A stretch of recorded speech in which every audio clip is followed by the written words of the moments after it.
Bueno, el título del mensaje es lo que la gracia de Dios nos enseña. Lo que la gracia de Dios nos enseña. El cristiano necesita la gracia de Dios para crecer y para vivir como es digno de Dios. No solamente somos salvos por pura gracia, como aprendimos la semana pasada, sino que la misma gracia nos habilita para vivir como es digno de Dios. Recuerde que la palabra gracia significa un favor inmerecido. O sea, es Dios actuando a nuestro favor. Y la gracia, como hablamos la semana pasada, es como un diamante que está finamente tallado, que tiene muchas facetas y lados, y cada uno refleja una manera especial en la cual Dios actúa a nuestro favor. Empezamos la semana pasada que actúa a nuestro favor en cuanto a la salvación. Somos salvos por pura gracia, por medio de la fe. Pero no termina allí, sino que en segundo lugar vamos a ver que el Señor nos quiere enseñar a vivir de una manera que es santa y recta delante de Dios. Quiero que observe lo que Pablo decía a los romanos en Romanos 6, o lo que le dijo a sus lectores, que él nunca los había visto, pero les estaba dando un argumento que el hecho de que ahora ya estamos bajo la gracia y no bajo la ley, no significa que podemos hacer lo que queremos. Ahora, ¿qué significa estar bajo la gracia o bajo la ley? Cuando alguien dice estamos bajo la ley, no se refiere a una era donde era la teocracia o la ley de Moisés. Bajo la ley significa bajo condenación de la ley. Pero cuando uno recibe al Señor, ya no está bajo esa condenación, sino que está bajo la gracia. Romanos 6:1 dice así: ¿qué pues diremos? ¿Perseveraremos en el pecado para que la gracia abunde? ¿Qué dice la siguiente frase ahí? En ninguna manera. Porque los que hemos muerto al pecado, ¿cómo viviremos aún en él? La Biblia dice claramente que donde abunda el pecado, sobreabunda la gracia. O sea que la gracia de Dios es mayor, es más grande que cualquiera de los pecados. Pero el Señor dice, aún que somos salvos por gracia, no significa que debemos perseverar en el pecado para que sobreabunde la gracia. No, sino que tenemos que aprender a vivir una vida que es digna del Señor. Miren lo que dice Hechos 20:32, donde nos enseña que la gracia está para edificarnos o sobreedificarnos. La palabra edificar en la Biblia es fortalecer su vida espiritual. Hechos 20:32 dice así la palabra de Dios: y ahora, hermanos, os encomiendo a Dios, note, y a la palabra de su gracia, que tiene poder para sobreedificaros y daros herencia con todos los santificados. O sea que la gracia nos debe edificar, debemos ir creciendo. Ahora, en Judas vemos cómo hay personas que toman este asunto de la gracia y lo usan como pretexto para el pecado. En Judas versículo 4 vemos este asunto de libertinaje o desenfreno. Hace unos meses hablé con un amigo que un ser querido de él, antes servía al Señor, pero él, cometió algún pecado inmoralidad y fue descalificado del ministerio. Pero él escuchó de algo que están llamando por ahí la gracia radical. Mire, siempre que le añadan una palabra a algo en la Biblia como gracia radical, están añadiendo algo que la Biblia nunca dice. Entonces ellos están diciendo que no importa cómo tú vivas, ya tienes la gracia de Dios. Dios aún te ha salvado y tú no te preocupes, Dios te dio su gracia. No, mire lo que dice Judas, esa es una marca de un falso maestro. Dice, porque algunos hombres han entrado encubiertamente, los que desde antes habían sido destinados para esta condenación. Hombres, ¿qué dice ahí? Impíos, note esta frase, que convierten en libertinaje, ¿qué cosa? La gracia de nuestro Dios y niegan al Dios, el único soberano y nuestro Señor Jesucristo. O sea que ellos dicen, está bien vivir en desenfreno y lujuria, a cabo ya tienes la gracia de Dios. Dice, tengan cuidado, no podemos nosotros enseñar o creer eso. La gracia de Dios nos debe enseñar a crecer, a madurar, a mejorar, a ser más santos. Quiero que regrese por favor allí al pasaje en Tito, capítulo 2. Aquí la Biblia entonces nos enseña que la gracia es como un maestro. O sea, es una figura personificada de un maestro. Yo creo que es como Jesucristo que se manifiesta. Dice así la Biblia en el versículo 11 para iniciar, porque la gracia de Dios se ha manifestado para salvación a todos los hombres. Ya hablamos de eso la semana pasada, pero mire el 12, enseñándonos que renunciando a la impiedad y a los deseos mundanos, vivamos en este siglo justa y piadosamente. O sea que no es suficiente ahora nada más decir, bueno, ya soy salvo por gracia, ahora la gracia nos va a enseñar cómo vivir. La gracia va a ser personificada como un maestro que nos va a enseñar en este día. ¿Qué nos enseña entonces la gracia? Regresa ahí a Tito 2:12. En primer lugar, la gracia nos enseña a negar. La gracia nos enseña a negar. Tito 2:12 dice una vez más, enseñándonos que, ¿qué es la primera palabra ahí? Renunciando. Si ve la palabra renunciando, se viene de renunciar, que significa abandonar, dejar o desistir. La gracia nos enseña a dejar ciertas cosas, a abandonar cierto pecado, a no seguir haciendo, a negar la vida pasada, la vida del pecador. Y Dios quiere que usted abandone, mire, la impiedad. La impiedad, dice una vez más el pasaje ahí, enseñándonos que renunciando a la impiedad. La impiedad es todo lo malo, es todo lo perverso, es todo lo que causa daño al cuerpo de Cristo y a la vida de un cristiano. Vamos a ver algunos pasajes en cuanto a estos pecados. Vaya a Colosenses 3:5. O sea que, note esto, somos salvos por gracia, pero tenemos que aprender a negar la impiedad. Negar todo lo malo, renunciar, rechazar, no practicarlo, no hacerlo. Entonces, este asunto de que voy a vivir como quiera, nunca nosotros hemos enseñado eso. Si creemos que la salvación es por fe, solamente creer en Jesucristo, pero ahora es tiempo de negar. ¿Negar qué cosa? La impiedad. Note lo que dice Colosenses 3:5, por favor. Dice así la Biblia, haced morir pues lo terrenal en vosotros. Y da una lista, fornicación. Esta es la impiedad, es la inmoralidad. ¿Qué es la fornicación? Es la relación sexual entre dos personas que no están casados. Eso es pecado, esa es impiedad y tenemos que cambiar eso. La impureza, las pasiones desordenadas, los malos deseos y avaricia, que es idolatría. Note, cosas por las cuales la ira de Dios viene sobre los hijos de desobediencia, en los cuales vosotros también anduvisteis en otro tiempo cuando vivías en ellas. Pero ahora, ¿qué es la palabra ahí? Dejad, esto que significa renunciar, negar una cosa, dejad también vosotros todas estas cosas. Mire, ira, enojo, malicia, blasfemia, palabras deshonestas de vuestra boca. No mintáis los unos a los otros, habiéndoos despojado de qué, gozado de quién, del viejo hombre con sus hechos. ¿Puede usted venir a ser mi viejo hombre, por favor? Mire, le vuelvo a recordar esta tremenda imagen que el Señor nos da. Cuando uno recibe al Señor, es la nueva simiente en el Cristo Jesús, el nuevo nacimiento. Por eso dice la Biblia que la simiente de Dios no peca. Pablo decía, no es que yo peco, yo no peco, es mi carne, es el mal que está en mí, es el viejo hombre. Y el viejo hombre, como estamos en la tierra, siempre me sigue. A donde quiera que voy, el viejo hombre me sigue. Entonces es una lucha constante que el viejo hombre me anda constantemente molestando, picando. Molésteme pues.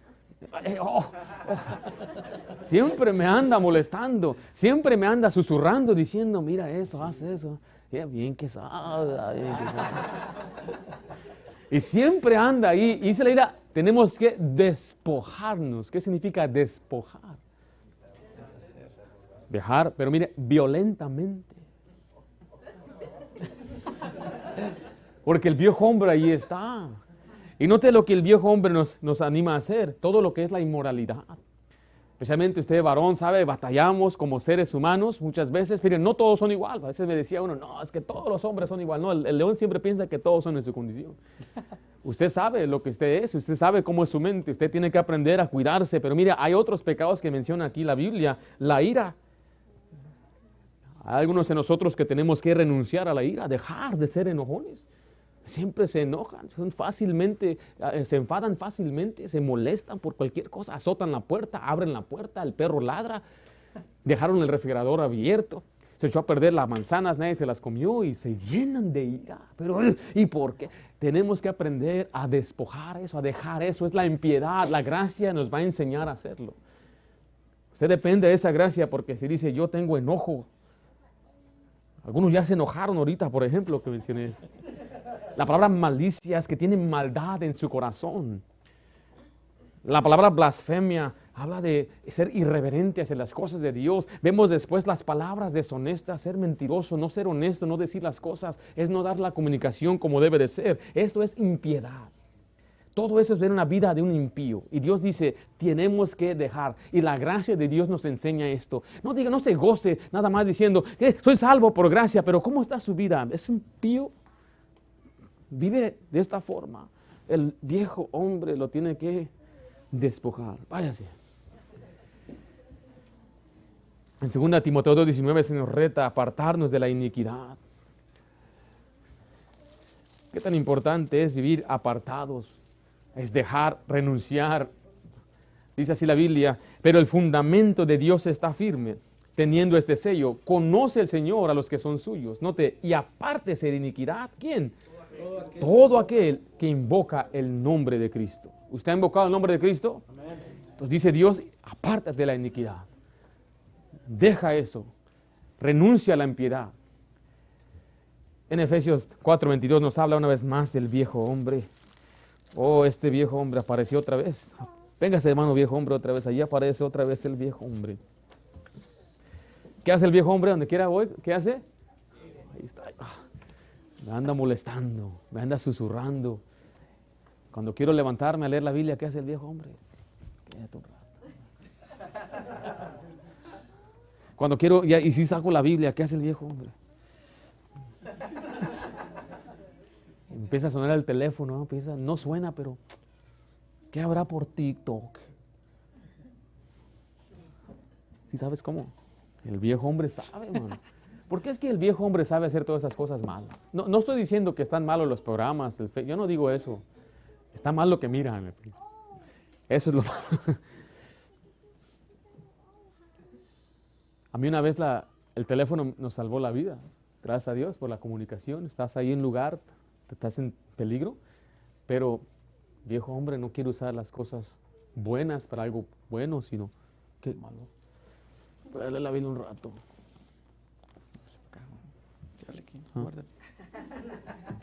Oh, este viejo hombre, ¿ah? Mire Efesios 4:22, así, en cuanto a la pasada manera de vivir, despojaos ¿de quién otra vez? Oh, ese viejo hombre, ¿ah? Que está viciado conforme a los deseos engañosos. Ahora, antes de leer el siguiente pasaje, no te usa la palabra viciado. Esos son los vicios, son las costumbres que uno acumuló antes de ser cristiano, que aprendió esos malos hábitos. Por eso digo, hay niños aquí que queremos orar que nunca tengan esos vicios, nunca lleguen ellos a tener ese problema, que están batallando con la borrachera, que estén batallando con alguna droga, porque nunca la han probado. No saben, dice alguno, no sabes lo que te pierdes. No, exactamente, no sabes, no te pierdes nada. Pero el niño que crece no tiene ese deseo. Yo puedo entrar a cualquier licorería y pasar por todas esas cervezas y ver todos esos vinos, me da igual. Pero no puede ser igual para un hermano que antes de conocer al Señor batallaba con eso. Como el viejo hombre me anda diciendo, ¿cuándo vamos otra vez? No, ya soy cristiano. No puedo hacer eso, pero está viciado. Una al año. Una al año no hace daño. Dice el versículo 23 enseguida, dice, y renovaos en el espíritu de vuestra mente y vestíos del nuevo, creado según Dios en la justicia y santidad de la verdad. Por lo cual, desechando una vez la mentira, hablad verdad unos con su prójimo, porque somos miembros los unos de los otros. Ahora tengo que despojarme una vez más de él, pero ahora revestirme del nuevo que es de Jesucristo. Entonces la Biblia nos enseña claramente que el que ha sido salvo por gracia debe aprender a negar la impiedad. Debe aprender a despojar al viejo hombre. Pero si regresamos a Tito, capítulo 2, debemos también dejar o negar los deseos mundanos. Y esas son las pasiones, los deseos mundanos. Ahí en Tito 2, versículo 12, dice una vez más la Biblia, enseñándoos que renunciando a la impiedad y a los deseos, ¿qué? Mundanos. ¿Usted ha escuchado la palabra decir esa persona es mundana? A veces no se sabe por qué, es mundano el mundano. Bueno, se refiere a una persona que es dado a las cosas del mundo, a las pasiones terrenales. Le voy a leer lo que dice Gálatas 5:24. Usted vaya a 1 de Juan 2:15, por favor. Gálatas 5:24 dice, pero los que son de Cristo han crucificado la carne con sus pasiones y deseos. ¿Cuáles son los deseos? ¿Cuáles son estas pasiones? Algunas de ellas ya las mencionamos en la impiedad, pero en 1 de Juan 2:15 nos habla de amar al mundo y las cosas que están en el mundo. 1 de Juan 2:15 dice así la Biblia, no améis al mundo ni las cosas que están en el mundo. Si alguno ama al mundo, el amor del Padre no está en él. Porque todo lo que hay en el mundo, los deseos de la carne, los deseos de los ojos y la vanagloria de la vida no provienen del Padre, sino del mundo. y el mundo pasa y sus deseos, pero el que hace la voluntad de Dios permanece para siempre. El mundo aquí no está hablando de la creación de Dios, no está hablando de la gente, está hablando del sistema, está hablando de las pasiones que el mundo ofrece. Por eso dice los deseos de la carne, los deseos de los ojos y la vanagloria de la vida. Note que estas tres cosas, el diablo las usó para atacar a Eva. Dice la Biblia que ella le gustó cómo se veía esa fruta, era hermoso para mirar, le apeló a sus ojos, apeló también a su carne, tenía un buen sabor, pero le dijo, serás como Dios, apeló a su vanagloria.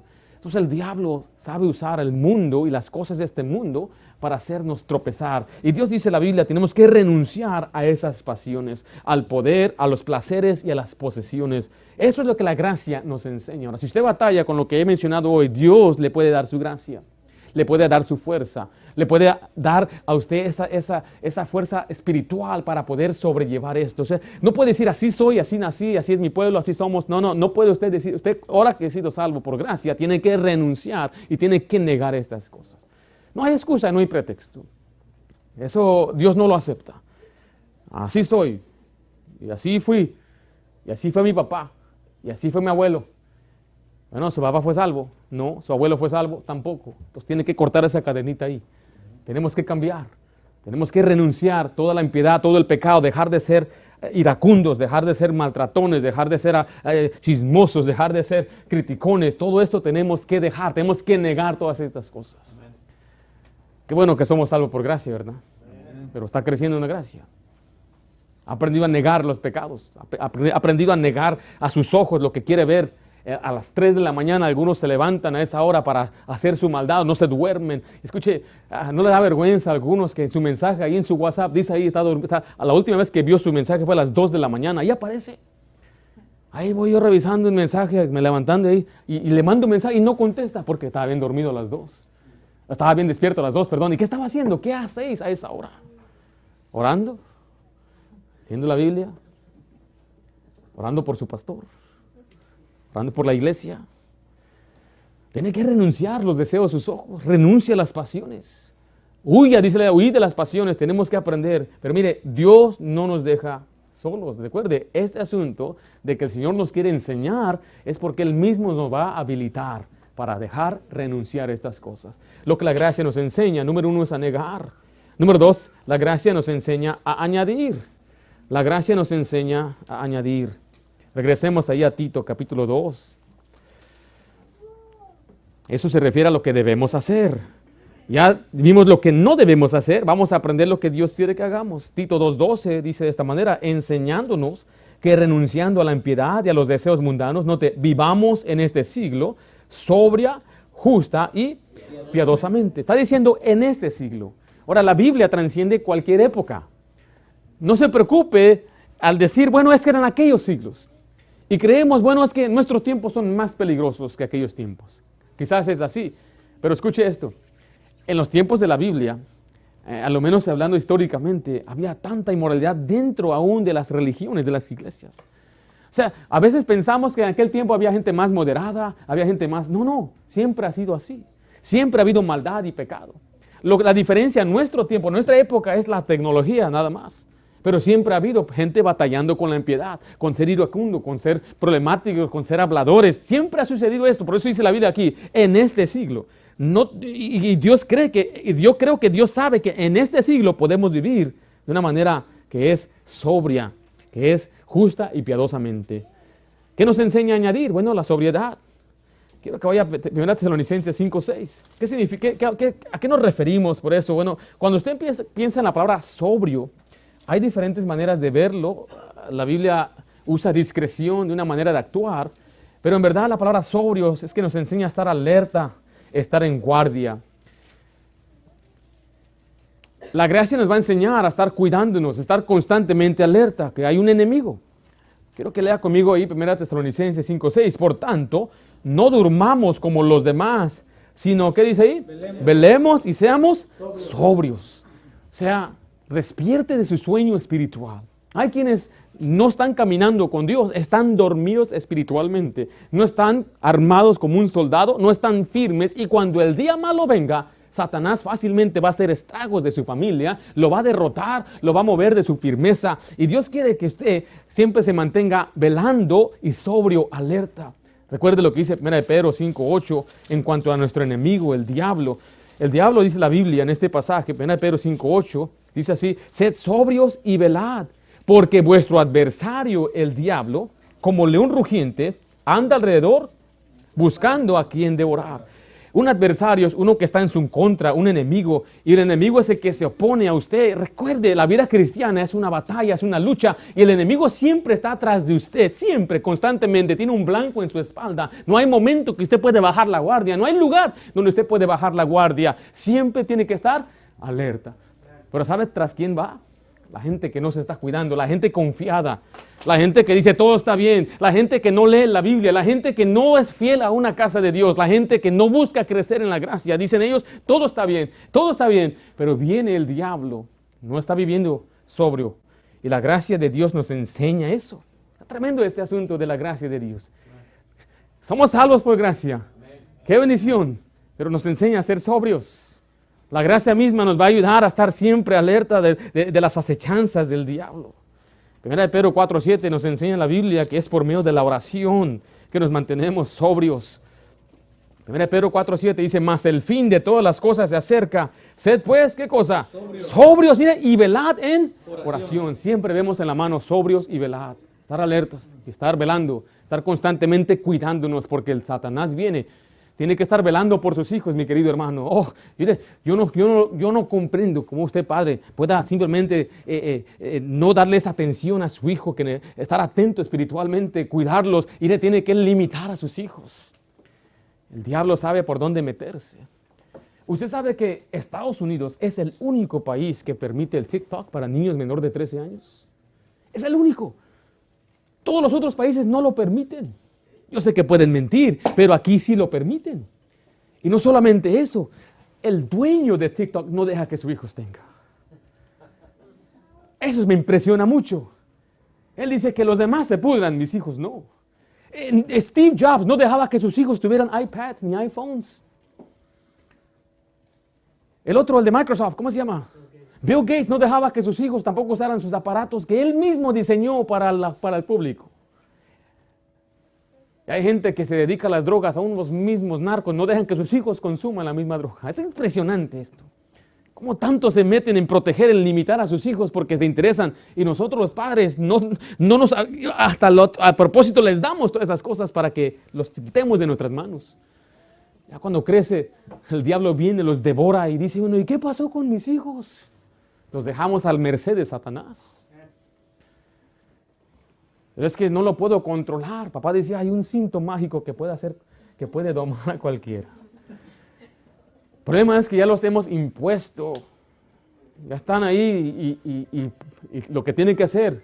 Si sus hijos ya son adictos a estas cosas, así como un adicto poco a poco se le tiene que quitar. No puede ser de un solo porque se va a morir el niño. ¡Ah! Y va a hacer un estrago en su casa. Poco a poco empieza a quitarse, ¿no? Unas cuantas semanas irá. Su hijo de 5 años ya ni se va a acordar. Pero no podemos nosotros simplemente dejar que el diablo se lleve a nuestros hijos. Y dice, pastor, eso es una exageración. No, ya tengo más de 30 años en este asunto. Ser cristiano por tanto tiempo, estar en iglesia por tanto tiempo. Ser pastor por 5 años, asistente de 2006, todo eso ya lo hemos visto, lo digo porque lo he visto en las Escrituras, lo he visto en la vida. Y tengo que hacerlo de forma muy práctica para el beneficio suyo, de sus hijos. Velar. Tenemos que ser sobrios. La gracia nos enseña a cuidarnos, a estar siempre velando, a siempre estar alerta. Pero no solamente eso, nos enseña a hacer justicia. Quiero que vaya conmigo a Proverbios 21:21. Eso se refiere a sus relaciones con los demás. Eso es decir, que su vida social debe relacionarse con justicia, con honradez y con integridad. Tratar bien a su prójimo, amar a su prójimo. La palabra prójimo es la persona que está próxima a usted. La primera persona que es su prójimo, para mí es mi esposa. Después son mis hijas. Después son mis vecinos. Después son ustedes. Cuando venimos a la iglesia, ¿quién es mi prójimo? Dijo una vez una persona tentando a Jesús. Y le dio una tremenda parábola de un hombre que iba de viaje y cayó en manos de ladrones. Y pasaron los levitas, pasaron sacerdotes y lo despreciaron, no le ayudaron.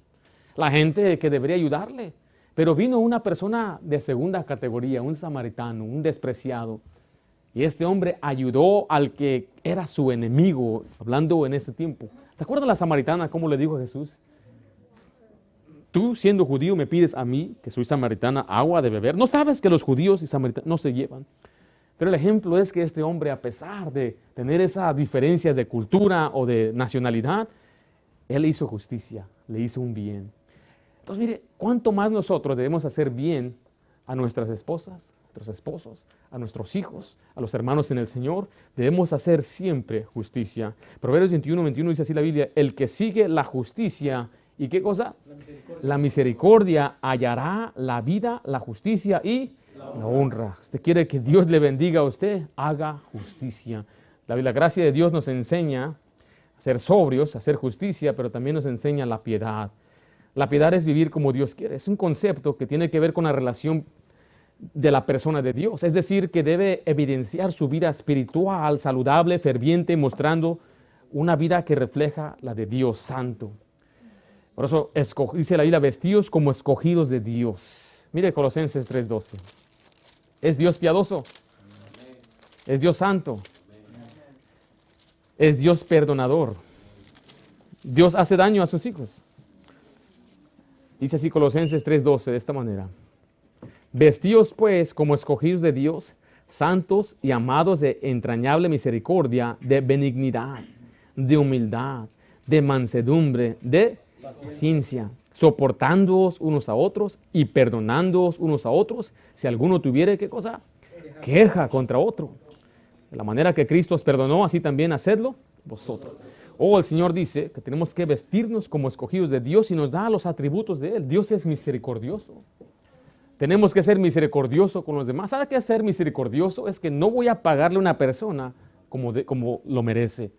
O sea, si Dios mismo no nos paga conforme a nuestras obras, ¿cuánto más usted y yo vamos a levantar el juicio contra una persona? No, dice misericordiosos. Benignidad significa ser buenos con una persona, con humildad, con mansedumbre y paciencia. Se requiere ser paciente con los demás, por eso dice soportando. ¿Qué significa soportar? Significa aguantar. Muchos no quieren aguantar. No, luego quieren salir, quieren escapar, quieren huir. No, ¿cómo voy a aguantar No, tienen que aprender a aguantar. Aguantemos a nuestros hijos. ¿Qué no requiere mucho aguante para tus hijos? Claro que sí. Dice, perdonándoos unos a otros. Esa es una persona piadosa. El que no perdona es un impío, escuche. No tiene un corazón el de Dios, no refleja la personalidad, no quiere perdonar, Dios está en pecado grave. Mire, no es cualquier cosa. Por eso le digo, habla mucho de la gracia, soy salvo por gracia, pero ¿dónde está el perdón? ¿Dónde está el corazón misericordioso a aquellos que le hicieron mal? Hay gente que nos ha hecho mal, pero tenemos que ser misericordiosos, tenemos que perdonar. ¿Cuántas veces? Hasta 7 veces, dice, no, 70 veces 7, hasta que la gente venga y le diga, perdóname, tú perdona, pero lo va a volver a hacer, eso no es su problema. Dios nos perdonó de esa forma, Dios perdona y Él no se acuerda. Es un problema que tenemos también entre nosotros a veces. Yo te perdono, pero no, olvido y me acuerdo todavía. Recuerde cuando lo perdonó mejor. Pero ese es el problema grave, especialmente en el cristianismo, que hay mucha gente carnal, mucha gente de doble cara, mucha gente que no refleja el cristianismo como debe ser, y por eso los incrédulos, ¿cuándo van a venir a Cristo? ¿Cuándo van a creer del Señor? Para ser como tú, para andar como tú andas, para hablar como tú haces, y a veces ni la gente ni sabe que es cristiano, y cuando se den cuenta se van a reír. ¿A poco tú eres cristiano? Y todo lo que me has contado, y todos los chistes colorados, y todas las cosas que has hecho, si alguno tuviere queja, hay muchos que se quejan de otros, pero la pregunta, ¿usted ha orado por aquella persona? ¿Te quejas? Es que fulano, es que mi esposa, es que mis hijos, es que ya oró, ya tiene, si tuviere queja, ¿qué debemos hacer? Perdonarlos. De la manera que Cristo os perdonó, también hacedlo, ¿quién? Vosotros. Eso es lo que la gracia nos enseña. Tenemos que añadir la piedad a nuestras vidas. Tenemos que añadir entonces la sobriedad. Tenemos que añadir la justicia. Tenemos que añadir la piedad. O sea, no nada más, no sé quién nos quiere confundir con este asunto de que, entonces ya puedes hacer lo que tú quieras. No, Señor. Hay que añadir. Hay que negar y hay que añadir. Y por último, regresa a Tito 2. La gracia de Dios nos enseña a esperar. La gracia de Dios nos enseña a esperar. O sea que nos enseña a prepararnos para lo que viene por delante. Tito 2:13 dice, aguardando la esperanza bienaventurada y la manifestación gloriosa de nuestro gran Dios y Salvador Jesucristo, quien se dio a sí mismo por nosotros para redimirnos de toda iniquidad y purificar para sí un pueblo propio celoso ¿de qué? De buenas obras. La palabra aguardar ahí significa esperar que llegue una persona o que suceda una cosa. ¿Y qué es lo que estamos esperando? Este pasaje, aguardando la esperanza bienaventurada. ¿Qué es la esperanza bienaventurada? Bueno, es esperando la venida de Cristo. Estamos esperando que el Señor un día venga. Ahora, ¿qué es esa esperanza bienaventurada? Es el día de la redención. Es cuando el Señor nos va a dar entonces el cuerpo glorificado. Es la esperanza de la vida eterna. Tito 1:2 dice así la Biblia de esta manera. En la esperanza, ¿de qué cosa? La vida eterna, la cual Dios, que no miente, prometió desde antes del principio de los siglos. Note que esa es la esperanza bienaventurada, cuando un día seamos glorificados y tengamos un cuerpo nuevo como el de Cristo Jesús. Ahora quiero nada más aquí notar que dice la manifestación gloriosa ¿de quién? De nuestro gran ¿qué? Y aquí este pasaje nos dice claramente que Jesucristo es Dios. La gente dice, ¿dónde dice la Biblia que Jesús es Dios? Este pasaje dice, esperando la manifestación gloriosa de nuestro gran Dios y Salvador Jesucristo. Porque enseguida así nos dice la Biblia que Él se refiere a Él, quien se dio a sí mismo. Entonces Jesucristo es Dios mismo, Dios encarnado. Ahora, este asunto, quiero que vaya a Colosenses 3, este asunto de tener la esperanza bienaventurada o estar esperando la venida de Cristo, significa esperar en las cosas eternas, lo espiritual, estar pensando en las cosas de arriba. Hay muchos cristianos que están pensando en la tierra, lo terrenal, y cómo le voy a hacer aquí, cómo voy a enriquecerme aquí, cómo voy a acumular tesoros aquí. Y Dios dice, yo quiero que tú pongas tu mirada arriba, piensa en las cosas espirituales, celestiales. Ahora, todo lo que usted hace aquí en la tierra debe ser como un medio para ese fin. No estoy diciendo que no debemos trabajar, no estoy diciendo que no debemos progresar, todo eso está bien con tal de que tenga usted siempre su mirada en el final, su mirada en el cielo. Colosenses 3:1. Colosenses 3:1 al 4 dice, si pues habéis resucitado con Cristo, hablando de los que han sido salvos, buscad las cosas ¿de dónde?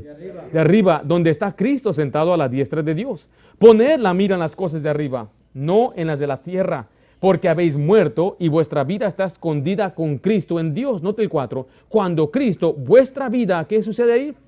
Se manifieste, entonces vosotros también seréis manifestados con Él en gloria. Oh, es una manifestación gloriosa, porque un día vamos a ser manifestados con Él en su gloria. Dice, mientras Él viene, mantén tu mirada en las cosas de arriba.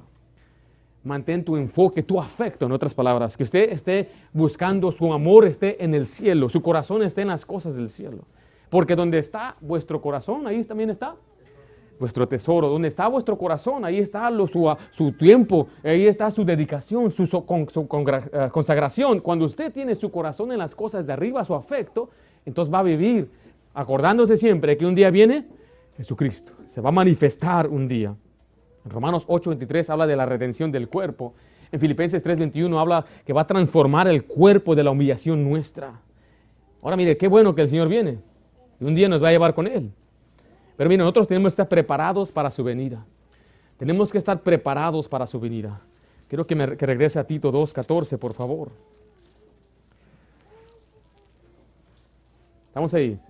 Quien se dio a sí mismo por nosotros para redimirnos de toda iniquidad y purificar para sí un pueblo propio, celoso ¿de qué? De buenas obras. Deje ahí, no pierda su lugar. Quiero que lea conmigo Lucas 12:37. O sea que el Señor viene, somos salvos por gracia, por medio de la fe. Tenemos una seguridad, una certeza. Pero ahora la gracia nos enseña a esperar. Tenemos que esperar. Pero este asunto de esperar no significa, bueno, aquí me voy a sentar con los brazos cruzados a esperar hasta que Cristo venga. Esa palabra esperar no significa eso. Significa tener una anticipación, y el Señor quiere que mientras Él no está aquí, tenemos que estar trabajando. Lucas 12:37 dice, bienaventurados aquellos siervos a los cuales su Señor, cuando venga, halle, ¿qué cosa? Velando. De cierto os digo que se ceñirá y hará que se sienten a la mesa y vendrán a servirles. Aquí nos da un ejemplo de un hombre que va lejos y no avisa a sus trabajadores cuándo va a regresar. Y el día que no esperan, él regresa.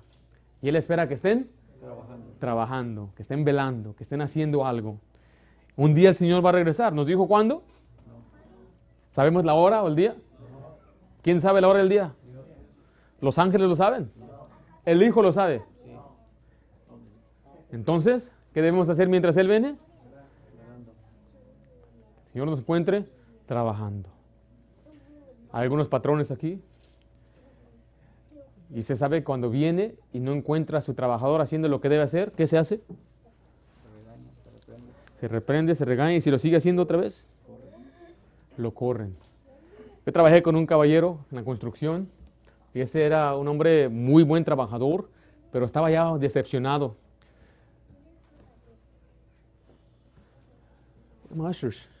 Estaba desilusionado porque el patrón, según él, no le pagaba como debía pagarle.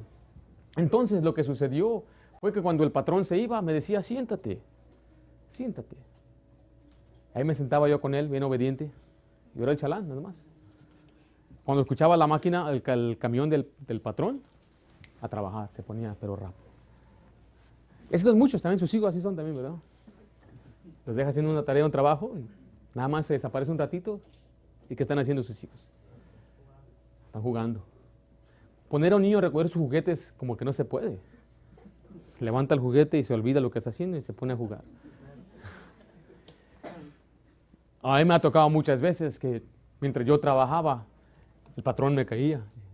Qué bendición que me encontró siempre trabajando a mí.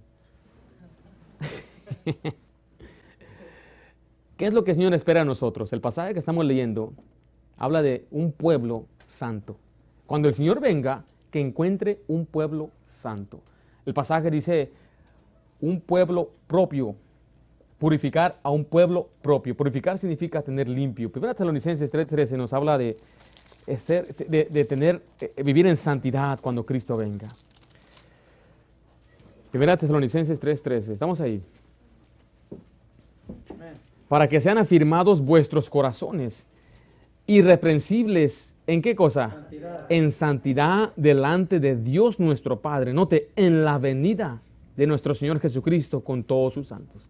El Señor dice que quiere que preparemos nuestras vidas en santidad para que cuando Él venga encuentre un pueblo santo, un pueblo puro.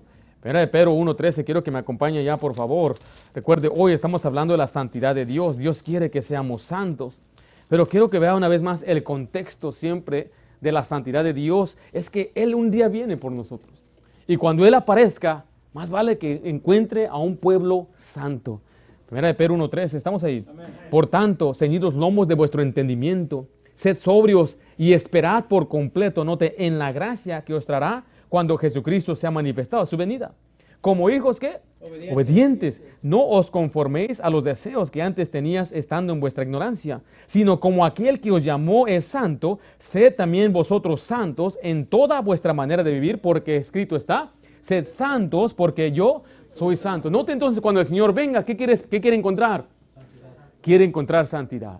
Este asunto de santidad quizás no es muy popular en las iglesias o en la religión, pero es lo que Dios espera. Un día Él va a regresar y cuando Él regrese debe encontrar un pueblo santo, un pueblo puro, un pueblo también celoso de buenas obras. El pasaje dice ahí que es celoso de buenas obras. Una obra es un acto, un esfuerzo. Habla de un mérito. Recuerden, no somos salvos por las obras, pero el cristiano debe andar en buenas obras.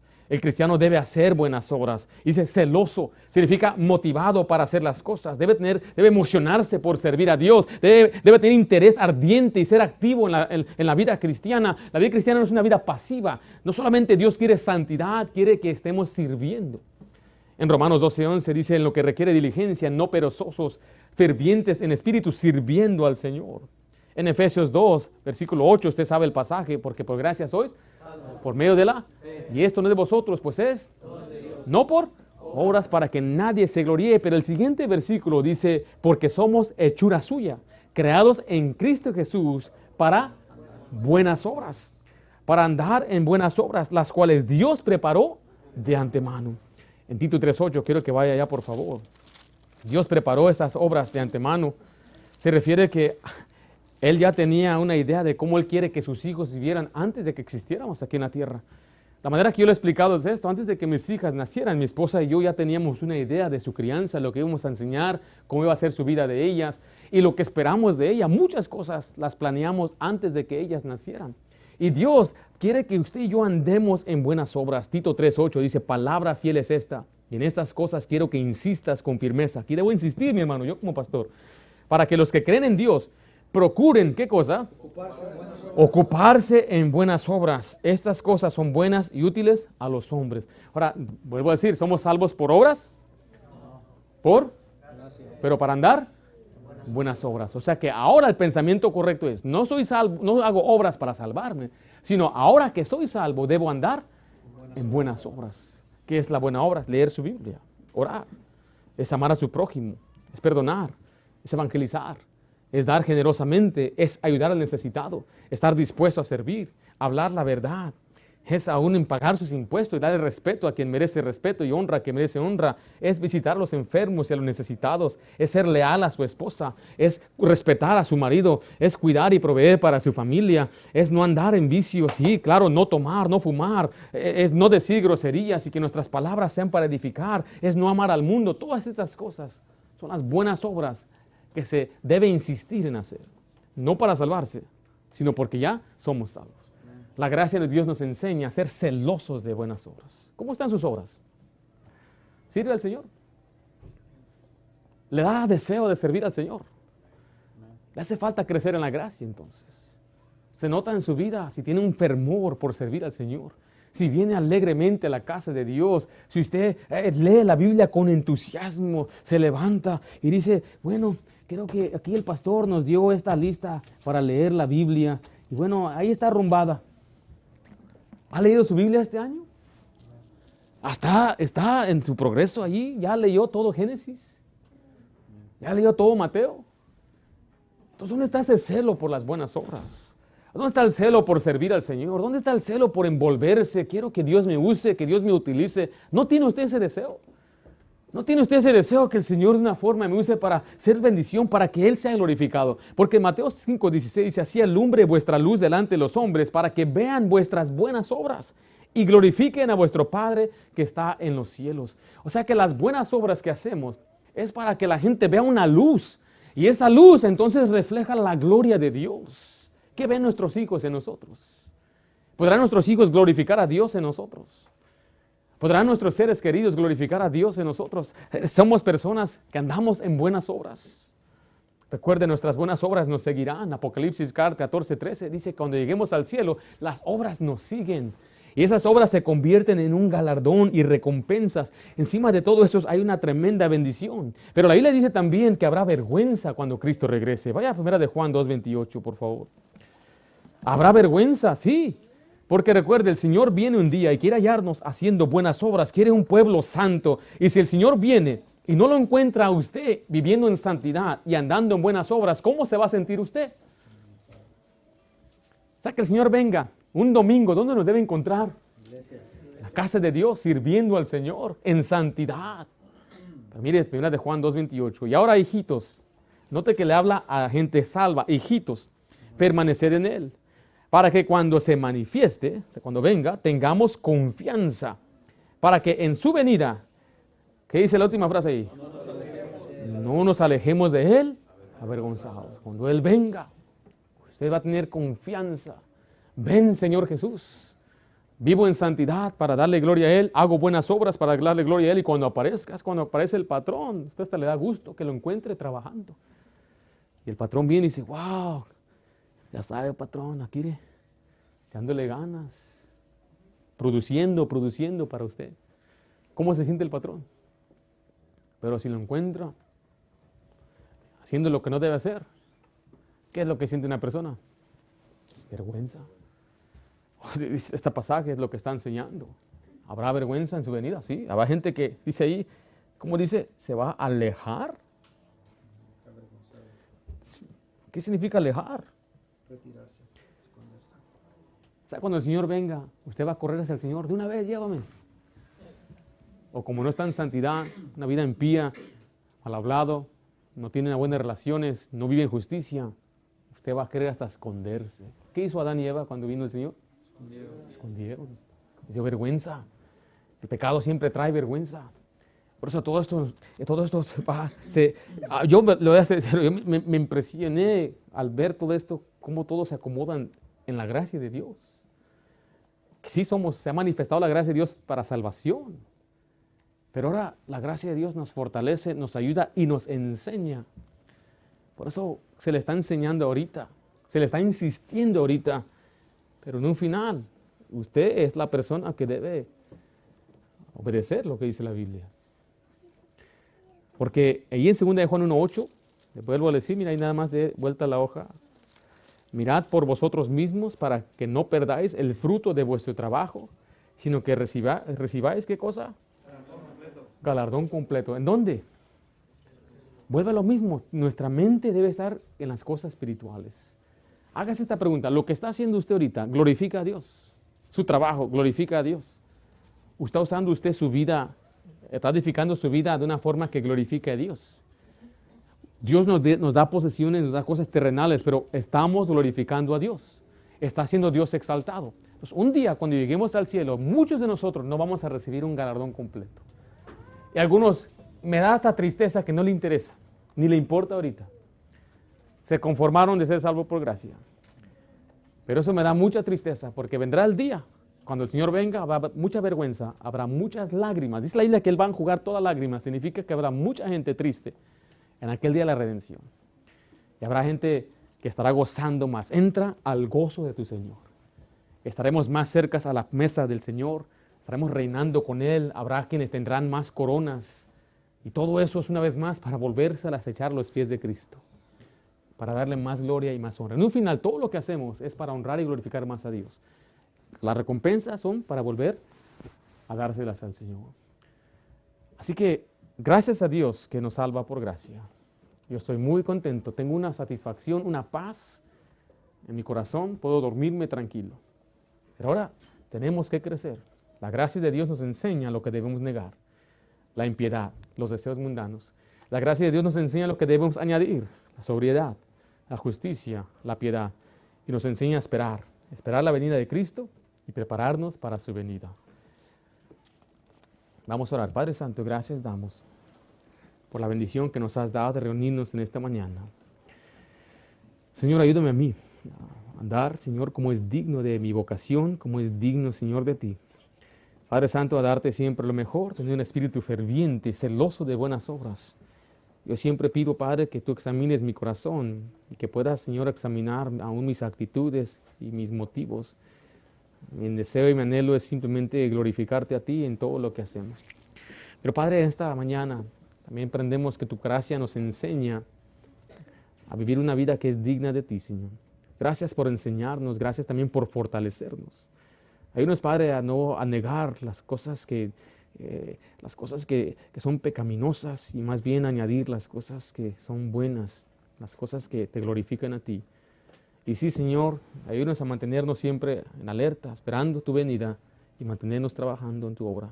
Obra en los corazones, Padre, que tu palabra sea la que trae convicción y las decisiones sean tomadas en el corazón por medio de tu palabra y así hagamos un impacto entonces por toda la eternidad. Gracias, Padre, por tu bondad. Yo te pido todo esto en el nombre de Cristo Jesús. Amén.